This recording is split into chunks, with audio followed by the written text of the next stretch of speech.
And the only way I do that is pushing myself to the limit. Why do you prefer that fight over like a Bivol then? There's no, you guys, I'm gonna correct you guys where you guys keep saying that I don't get these fights, I don't get that fight. I don't get none of these fights because these guys don't want to fight me. If I would have had those fights available, I would have took that fight. The fight with Bivol, I was trying to fight Bivol for this fight. He didn't want to take the fight. David Benavidez has finally hit his breaking point. After years of feeling avoided by Canelo Alvarez, he's now turning his attention to Dmitry Bivol, calling him a brutal new nickname, the Russian Canelo. And he isn't just firing insults. He's presenting evidence, rejected contracts, and a rumored gym knockout that has never been publicly disputed. This has moved far beyond rivalry. It's full-on exposure. And Benavidez is determined to show why champions keep steering clear of him. Now it's time to examine the finances, because in boxing, money tells the truth. When a fighter claims they're chasing legacy but turns down a career-high payday, the boxing world starts asking questions.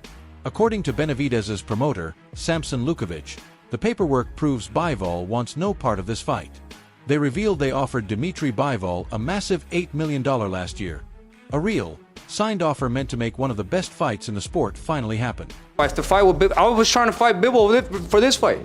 He didn't want to take the fight. I was, you know what I mean, with all these guys. That's why, like, I don't like people disrespecting me, saying that, oh, I'm talking all this shit, but I'm not taking the fights with these guys. These guys wasn't disrespecting. No. I'm talking about other people. You know what I mean? Stuff that I see under them. These people, they don't want to take the fight with me. If they wanted to take the fight with me, that's the fight would have been having. You know what I mean? So, I'm taking every big opportunity I could take. You know what I mean? It's been evident that I've been wanting to get the biggest fights and they haven't been happening. Not on my end, on the other end of the other fighters. So whatever a big opportunity I see that we can make, we're gonna make that happen. But here's where the situation gets suspicious. Instead of taking the money and defending his position, Bivol made a move that stunned hardcore boxing fans. He vacated his WBC title just one day before the scheduled purse bid. Think about that. A champion known for discipline and pride willingly gave up a belt rather than be forced into a mandatory fight with Benavidez. To Team Benavidez, that was the clearest sign of surrender possible. They insist it wasn't business, it was survival. They believe Bivol looked at the $8 million, considered the risk, and decided that protecting his confidence was worth more than the paycheck. I'm tempted to say Dmitry Bivol has ducked David Benavidez. Look, I understand a lot of you will feel that the trilogy with Arthur Betterbiev, which is a historic trilogy in the making, it holds precedence over a fight against David Benavidez. But, you know, part of the selling point of those fights was that they were for undisputed. That was the main purpose of Bivol and Betterbiev meeting up together in the first place. And now with Bivol vacating the WBC title, which arguably is still the most prestigious out of the 4 titles, I still got fighters like Brian Norman telling me they want to fight Mario Barrios because they want to win the WBC belt the most. And the WBC's done a lot to, you know, wane in influence, but they still are the WBC. So ultimately, Turki Al-Ashik shot this fight down. And that's part of why I hesitate to say Bivol ducked Benavidez too, because if the man who's lining your pockets, who's given you by far the most money you've probably ever made in your life, is saying, I don't want you to do this, I want you to do this instead, then I have to understand that as another man. So why would a master technician like Bivol, fresh off a win over Artur Betterbiev in this timeline, be hesitant to face Benavidez? The answer may lie in a long-circulating gym rumor that Benavidez's camp is now openly weaponizing. There's an unwritten rule in boxing: sparring stays private. But when belts and millions are involved, those rules disappear quickly. Lukovic didn't hold back, claiming the fear comes from a past training camp where Benavidez didn't just outperform Bivol, he allegedly dominated him. What do you remember about that sparring with Dmitry Bivol, David? I remember he was a good fighter, man. The last time I sparred him, I hurt him back in the 4th round. But he's a great fighter. I don't take nothing away from him. The last time I sparred him, I was 22 years old, so that was about like 6 years ago. But I remember that, you know, there are some opportunities I could take advantage of in Bivol. But he's a good fighter, you know. Overall, he's a great fighter. I definitely, you know, have to train hard for that training camp and be ready, because he becomes a fighter. You mentioned there how you hurt him in sparring, David, but if you take that out of the equation, what kind of impressed you the most from that time in the ring with Dmitry Bivol? For a lot of people, it's his footwork, it's his judging of distance, he's superb in the ring. What impressed you from working with Dmitry Bivol in sparring?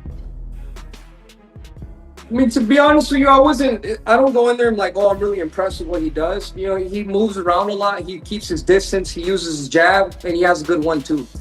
And but other than that, you know, I was able to make my way in. You know, I was able to do what I do. But like I said, it's not really me really impressed with him. You know, I know he's a good fighter. So, you know, that's when I get in there with a good fighter, I basically go to the next level myself, because I don't treat the sparring sessions like sparring sessions. I treat them like real fights, you know what I mean? And anything could happen at any given moment. So I have to be extremely ready for whatever moment it is. The details coming out of that camp are harsh. The claim is that Benavidez beat Bivol so convincingly that he actually dropped him hard. And this wasn't in a real fight with 8-ounce gloves. According to the promoter, Bivol was wearing full headgear and large sparring gloves, equipment specifically designed to reduce damage. If Benavidez could put him down while Bivol was fully protected, imagine what happens under bright lights with 10-ounce gloves. This is the story team Benavidez is telling. They say Bivol knows exactly how exchanges with David go, and he's making every effort to ensure the world never sees it live. You know, spar it's very different than a fight. I have a lot of sparrings when I wasn't good, when I was good. I'm not seeing on the sparring it's like on the fight. I'm checking, I'm just trying to do something, you know. I just have some mission for one sparring and I try to do it. Sometimes it's good, sometimes it's not. But with Benavidez it was good sparrings. I can say that something was... With the Russian Canelo currently out of the picture, you might expect Benavidez to chase the division's other feared man, Artur Betterbiev. But everything changed after Betterbiev's loss to Bivol earlier in 2025. Benavidez's team has taken a brutally firm stance. They're not interested in leftovers. Benavidez wants the king, not the runner-up.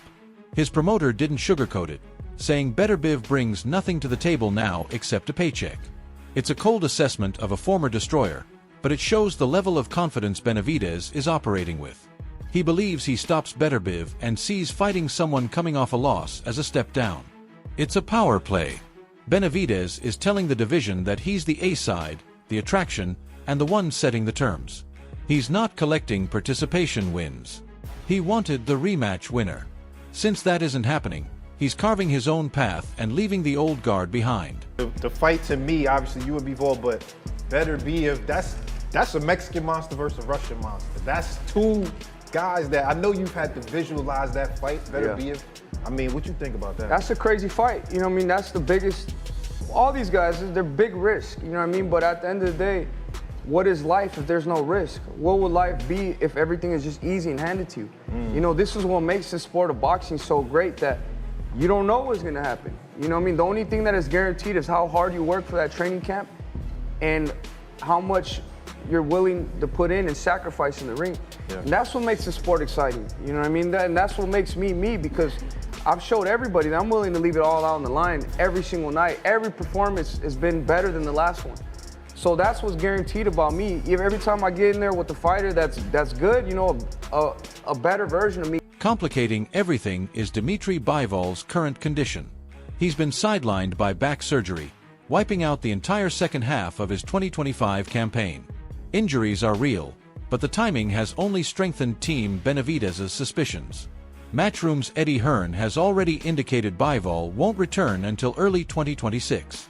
The first fight back may be a smaller fight. You know, maybe one of his mandatory defences. He's got quite a few of them. I mean, one is Callum Smith, one is Michael Effort.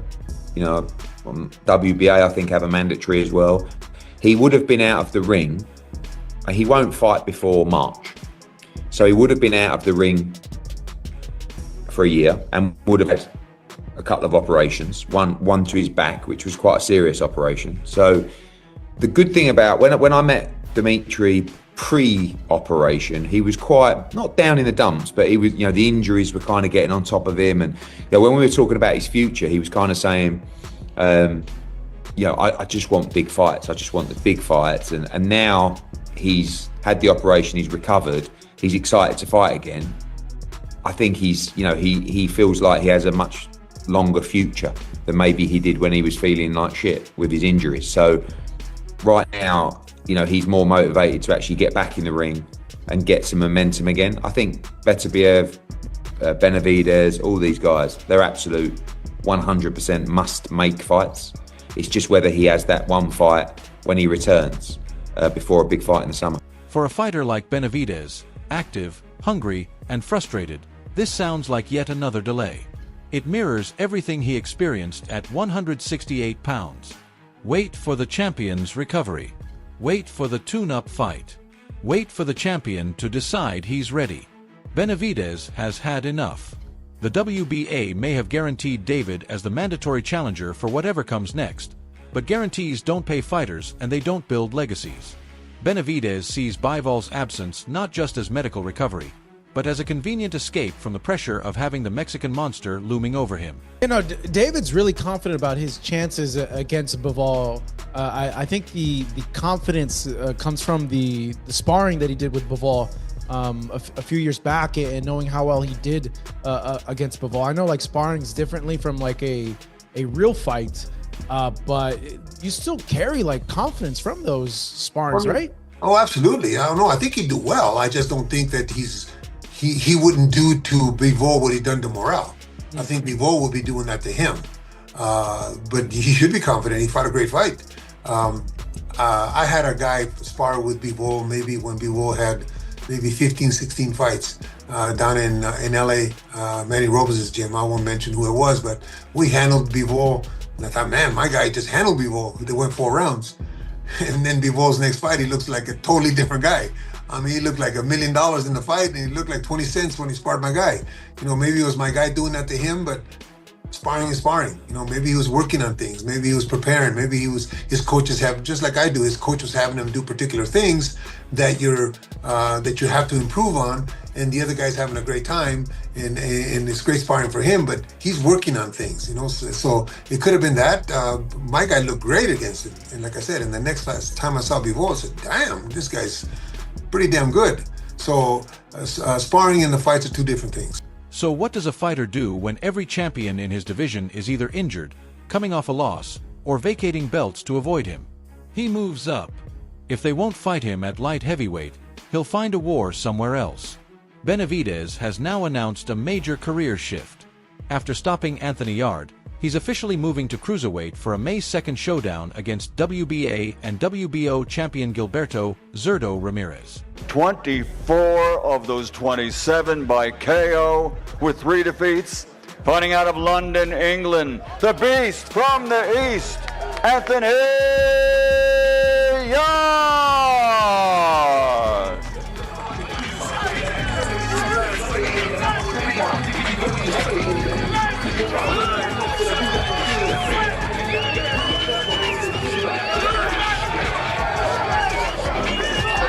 The challenger, one of the biggest KO punchers in the division, Anthony Yarde, and his opponent from Phoenix, Arizona, USA, with a perfect record, 30 fights, 30 victories, 24 big wins by knockout. He's a 2-time world champion, former super middleweight world champion, the reigning, defending, undefeated WBC, WBA, light heavyweight champion of the world, the Mexican monster, David Benavidez.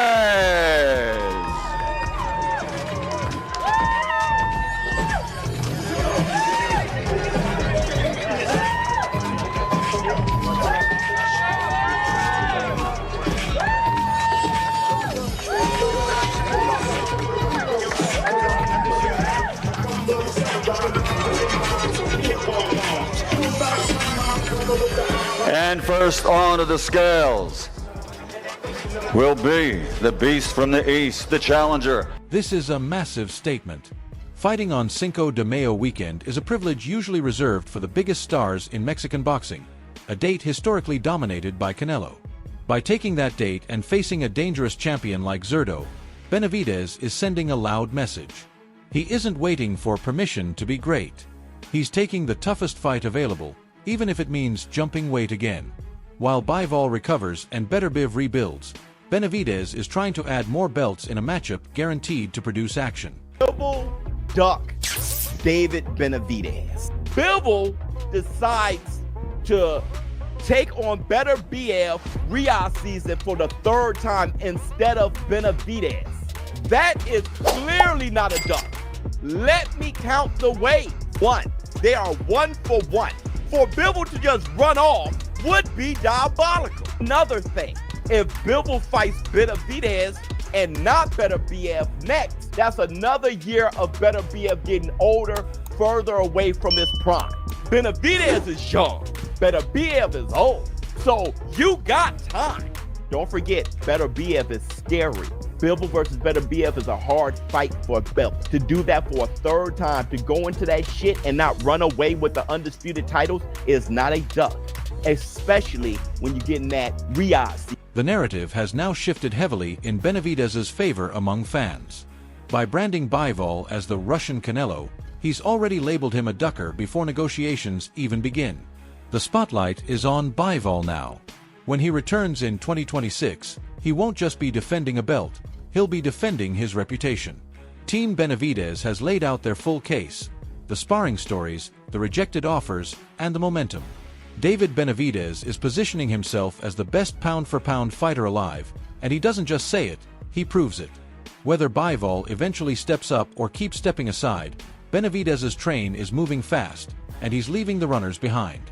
The fight changed in an instant. I think it was like round 5 or round 6 when I just busted his face up, you know what I mean? So I think that's what everybody says, that I don't got power or nothing, but I can change the fight in 1 round. In 1 round, that's all it takes for me. So everybody sees that, everybody knows that, and I'm just getting better and better. That wraps up today's video. If you enjoyed it, make sure to like, subscribe, and hit the notification bell so you never miss our upcoming uploads. And share your thoughts in the comments. Stay tuned. We'll see you in the next one.